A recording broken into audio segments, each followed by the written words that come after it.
안녕하세요. 책 읽어주는 여자 홍킨이에요. 제가 지금 들고 온 책은 생각이 크는 인문학 빅데이터 편인데요. 이 책은 청소년들을 위한 인문학 시리즈인데 참 좋아요. 청소년들이 꼭 알았으면 하는, 아니면 뭐 청소년들이 궁금해할 법한 여러 가지를 시리즈로 묶었는데요. 네. 청소년은 물론이고 어른이 봐도 참 좋은 책이다 싶습니다. 꼭 한번 읽어보시기를 바라면서 제가 몇 페이지만 읽어볼게요. 영국 작가 조지 오웰은 1984라는 소설에서 사람들의 행동을 감시하는 절대 권력자를 빅브라더라고 불렀어요. 소설 속에 등장하는 빅브라더는 거리는 물론 지방까지 설치된 텔레스크린을 통해 사람들의 행동을 감시해요. 텔레스크린은 녹음과 녹화가 되는 카메라와 영상과 소식을 전달하는 텔레비전이 합쳐진 것 같은 기계예요. 정부는 텔레스크린으로 사람들의 행동과 말을 감시하고 정부가 하고 있는 일을 선전하는 영상과 소식을 끊임없이 전달하지요. 정부가 발표하는 통계와 뉴스는 필요에 따라 고쳐지기가 일쑤예요. 또 이런 감시를 통해서 정부가 하는 일에 불만을 갖거나 반대하는 사람들을 찾아내요. 그야말로 개인의 자유가 조금도 허용되지 않는 철저하게 통제된 사회인 것이지요. 이런 사회에서 사람들은 맹목적으로 정부가 시키는 대로 따르게 돼요. 왜냐하면 정부에 반대하기 위해 몰래 일을 꾸미던 사람들은 모두 잡혀서 고문을 받고 감옥에 보내지기 때문이죠. 만약 실제로 정부가 자신의 정권을 유지하기 위한 목적으로 사람들을 통제하고 감시하기 위해서 정보를 수집하거나 독점하면 어떻게 될까요? 사람들은 정확한 정보는 알지 못한 채 정부가 들려주는 이야기만을 사실로 믿게 될 거예요.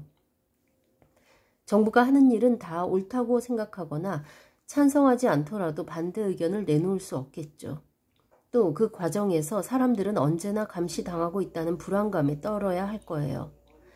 저장된 개인정보를 경찰청과 같은 국가기관이 수집해서 분석하면 범죄를 예방하거나 범인을 빨리 잡는 등 좋은 점이 많아요.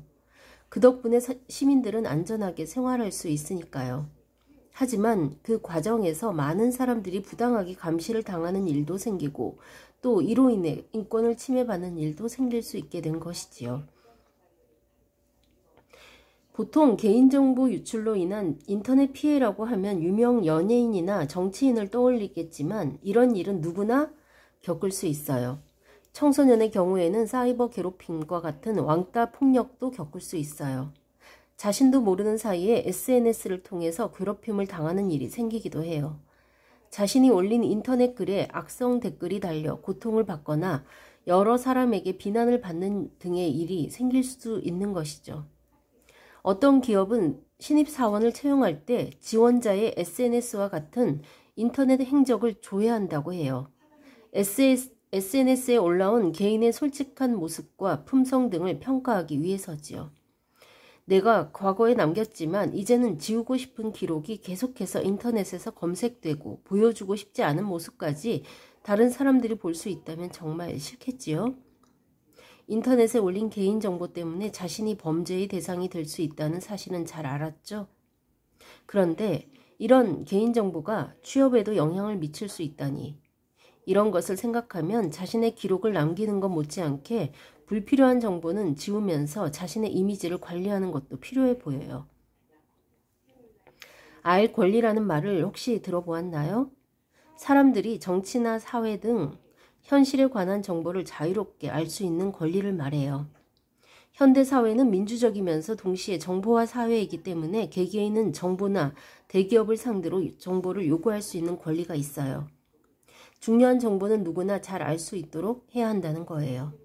예를 들어 약병이나 상품 포장지에 소비자가 반드시 알아야 할 성분 내용이나 부작용 같은 정보를 깨알 같은 글씨가 아니라 잘 알아볼 수 있도록 큰 글씨로 적게 하는 것도 여기에 해당하지요.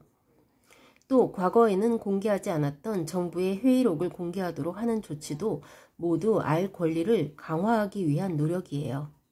선거에 후보로 나온 정치인들의 과거를 조사해서 사람들에게 알린다거나 불법을 저지른 기업의 명단을 공개하는 일 등도 모두 국민들의 알 권리를 위해서 하는 일이에요. 사람들이 선거에서 올바른 선택을 하고 기업이나 다른 사람들로부터 부당한 피해를 받지 않도록 하기 위해서지요. 그런데 최근에는 이칠 권리라는 말이 새롭게 등장하고 있어요. 개인이 온라인 사이트에 있는 자신과 관련된 정보의 삭제를 요구할 수 있는 권리를 말해요.